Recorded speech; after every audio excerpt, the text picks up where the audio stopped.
भक्त का प्रिय महीना सावन 11 जुलाई से शुरू हो रहा है। ये माह भगवान शिव की पूजा और व्रत के लिए बहुत अच्छा माना जाता है।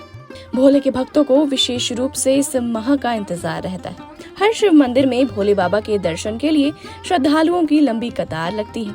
मान्यता है कि सच्चे मन से शिव जी की पूजा करने से सारी मनोकामनाएं पूर्ण होती हैं। साथ ही इस महीने कांवड़ यात्रा भी निकाली जाती है, जिसमें हरिद्वार से जल लाकर सावन शिवरात्रि के शुभ अवसर पर भक्त महादेव का अभिषेक करते हैं।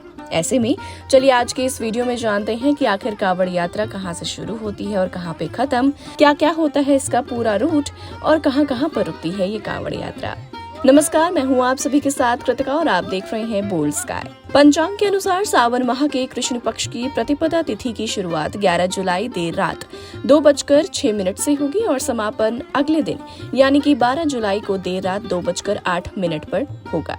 ऐसे में सावन महीने की शुरुआत 11 जुलाई से मानी जा रही है, वहीं इस महीने का समापन 9 अगस्त को होगा। ऐसे में कांवड़ यात्रा की शुरुआत 11 जुलाई से शुरू हो जाएगी और सावन शिवरात्रि के दिन समाप्त होगी। वैसे 4 तरह की कांवड़ यात्रा होती है: सामान्य कांवड़ यात्रा, खड़ी कांवड़ यात्रा, दांडी कांवड़ यात्रा और डाक कांवड़ यात्रा। यात्रा की शुरुआत गंगा नदी के पवित्र घाटों से होती है। सबसे प्रमुख स्थान जहां से कांवड़ यात्रा शुरू होती है वो है हरिद्वार, उत्तराखंड में। सबसे ज्यादा भीड़ यहीं पाई जाती है। फिर गंगोत्री धाम, गौमुख, बिहार के सुल्तानगंज और पश्चिम बंगाल के गंगा सागर से कांवड़ यात्रा की शुरुआत होती है।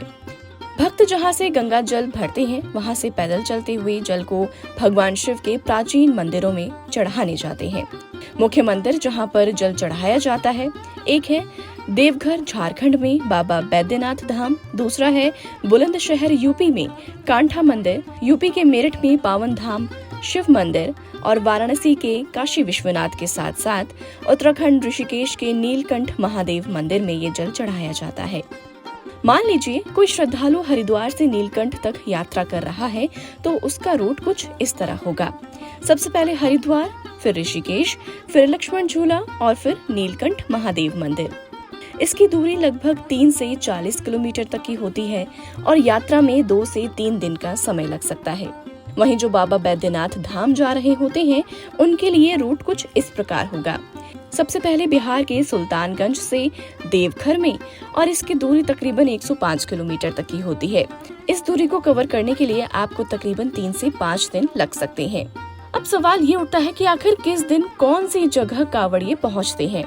हर कांवड़िए की यात्रा स्पीड अलग अलग होती है, लेकिन आमतौर पर पहले दिन गंगा जल भरना और 20 से 30 किलोमीटर चलना होता है।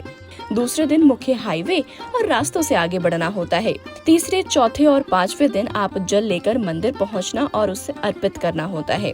कुछ लोग दौड़ते हुए यात्रा पूरी करते हैं, जिन्हें डाक कांवड़ कहते हैं।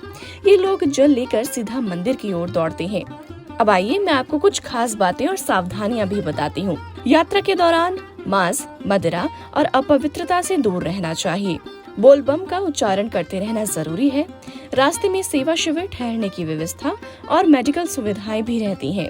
साथ ही प्लास्टिक और कूड़ा कांवड़ पथ पर नहीं फेंकना चाहिए। उम्मीद है आपको आज की वीडियो जरूर पसंद आई होगी और भी ऐसी वीडियोस को देखने के लिए आप जुड़े रहिए हमारे साथ। तब तक के लिए नमस्कार।